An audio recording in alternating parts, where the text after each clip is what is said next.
nyumba yake ili iwe imara, anatakiwa chini msingi ushuke chini sana, ajenge kwenye mwamba, ndipo aendelee kujenga.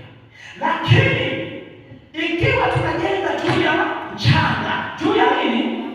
Ya mchanga, anasema upepo na zoruba vikija vitaiangusha ile nini?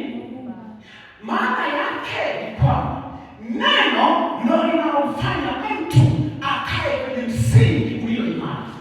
Neno. Unanisikiliza kijana? Vijana wengi wanachoka wakati wa neno.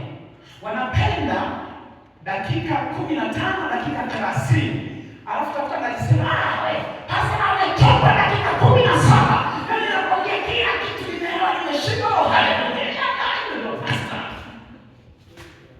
Nikwambie, jifunze kuruhusu ubongo wako kuyapokea matirio kwa muda wa kutosha, kwa sababu neno ndio msingi mkubwa kwenye mfumo wa maisha. Umenielewa vizuri? Hii hali hata ingetokea mtu pembeni hapo anapiga injili hapo, hawezi ukaondoka kwenda.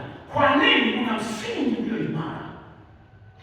Washirika wanarukaruka, maana wamekuja wa mafuta wamekwenda, maana wamekuja wale wamekwenda, kwa sababu haelewi ni wapi atakapokaa. Yaani anakuwa kama anajaribu kote, ndio roho ujasiriamali.